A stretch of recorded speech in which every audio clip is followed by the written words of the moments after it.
How's it going, and welcome back to the channel. In today's video, it is Saturday morning. I've got an estimate and a couple service calls. I want to take you along with me. Let's do some work. This video is sponsored by RLS and by Truewerk Tools. Are you tired of not finding good quality tools in your local supply house? Well, check out truewerktools.com. They carry all of the good, high quality brands like RLS, Navac, Fieldpiece, Appion, and the list goes on. So check out truewerktools.com and make sure to use the promo code qualityhvac to save yourself 8%.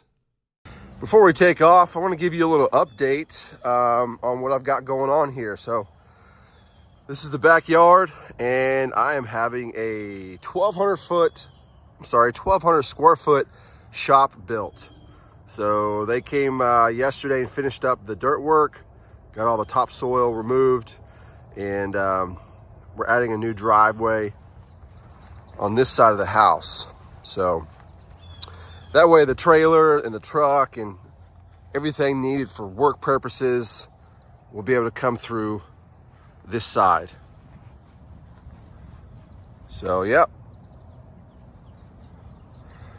Stay tuned for a lot more videos about this particular setup, because I'm going to be doing all types of videos, all types of different work, setting this shop up. It's going to be fully spray foamed. I'm going to be doing a variable speed system because the whole thing will be conditioned, of course.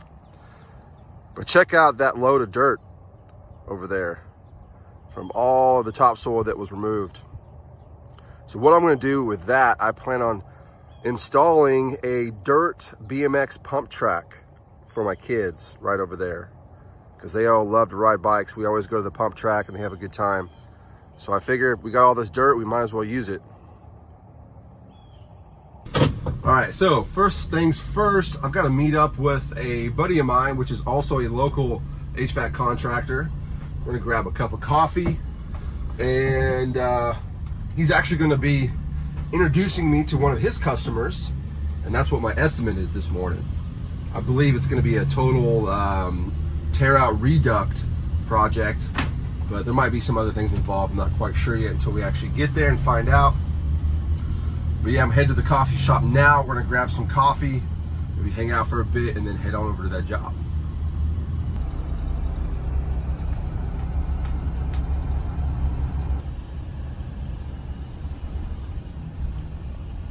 Check it out.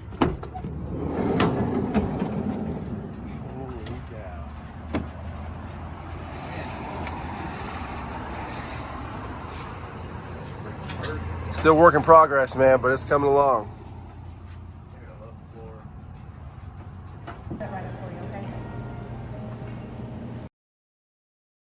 All right, so that was nice. Got to hang out for a little bit, drink some coffee, have some good conversation about business and growing. So man, it's always good to be able to speak with other like-minded people. Some people that have already been through what you're about to go through and give you some advice, and you can just learn from their mistakes or learn from, you know, what worked for them. So Chad, if you're watching, appreciate you, man, and definitely looking forward to taking up your advice. But anyway, we're going to be heading over to this new job. We're going to go look at some duct work and see what we find.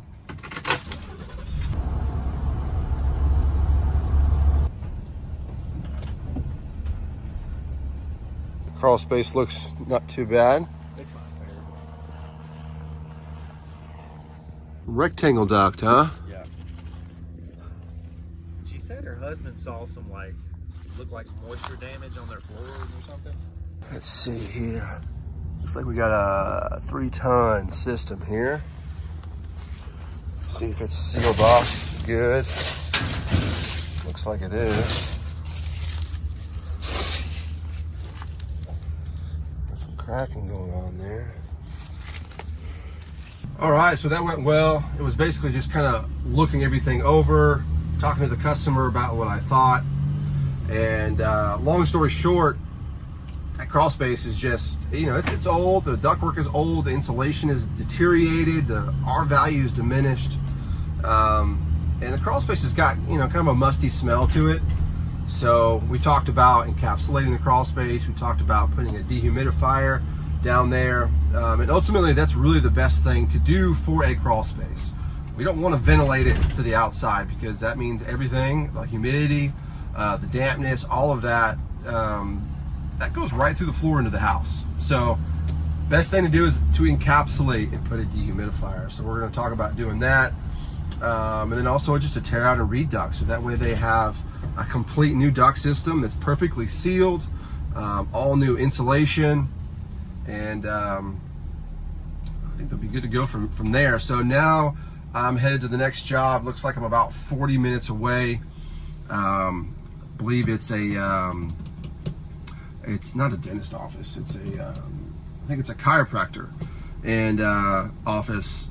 No coolant. Should be a small little residential style system up on the roof.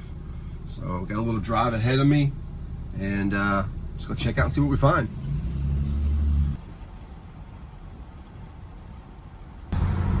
Yes, sir.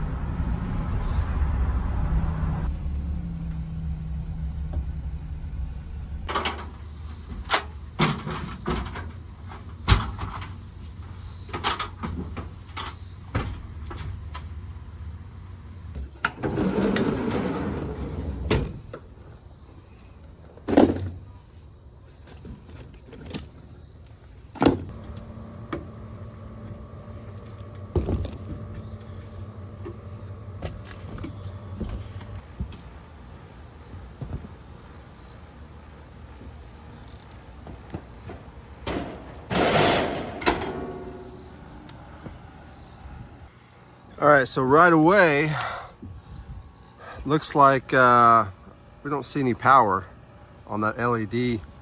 All right, so that actually gets power from the Y call for compressor for turning the system on. The R terminal on there is actually not even wired up, so that's why there's no light on that. So we're not getting a call from the thermostat currently, so we need to go downstairs. I think they should be here by now and get this thing calling. So I'm gonna go ahead, pull the disconnect, so that way I can be up here when it actually turns on. But this is an issue here right away. You can see someone did a little piggyback in here, it looks like, on the compressor side. So that's a 50, and then that's a 30. So I'm assuming this compressor takes an 80. But what I'm gonna do is pull up the Blue On app, open the model number, and then I'll be able to find out for sure what this unit calls for, because clearly somebody's been doing something that they're not supposed to. So that's one thing we need to look into as well.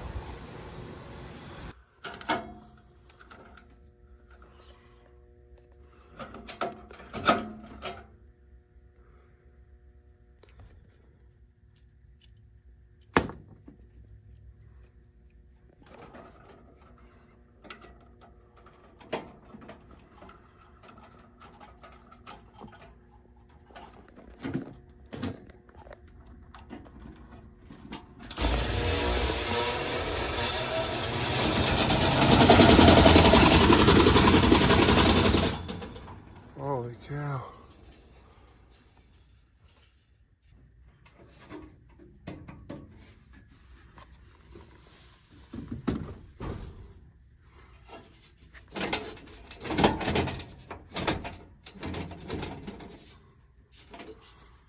Unfortunately, the condensing unit does not have a model or serial number. It used to be right here. It's gone. And they did not put one anywhere on the inside. So I believe the only way I'm going to be able to know exactly what capacitor goes for that compressor is I gotta get the model number off that compressor in there. And it might actually say on the compressor, but I'll have to take this lid off, take the blanket off of it, and check all that. But there's no sense in doing that today. I've got to order the blower assembly for that furnace, the whole motor, housing, wheel, the whole 9 yards, because the brackets were broke. And so when I come back to do that, that's when I'll dive into this and figure out what capacitor we need, because I keep plenty of them on the van, so we'll be in good shape there. Of course, I need to tell them about this seal tight that feeds this outlet, and the low volt wiring here. It's completely bare, so obviously I'm not going to be digging into that. So I might, looks like it's okay to right there, so I might just pull this back a little bit and just wire nut a new section from here inside to get all that cleaned up, so we don't have any future problems as far as that goes.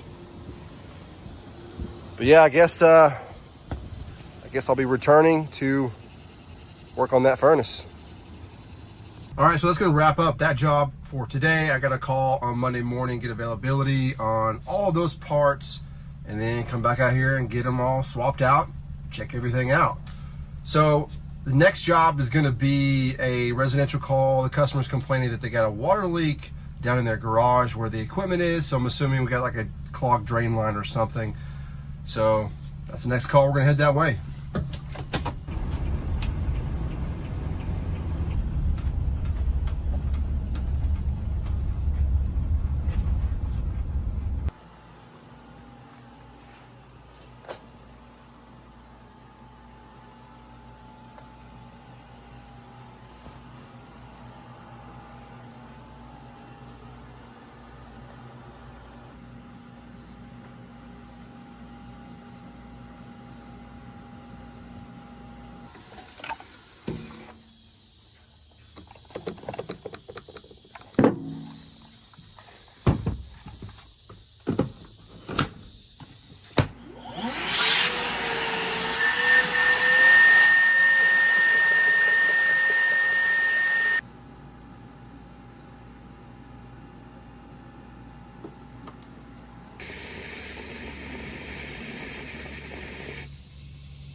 There we go.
All right, so that's pretty much going to wrap up this call for today. I'm going to schedule to come back out to clean thoroughly that system and their other one. Just not going to work longer than I have to on a Saturday. So we got the problem fixed, which was the water leak. The system is up and running. The house is cool. So yeah, we'll just schedule that for another time. But that's going to pretty much wrap up today's video, guys. I really hope you got something out of it. Give it a thumbs up if you did. Subscribe to the channel if you haven't already. And until next time, see you guys later.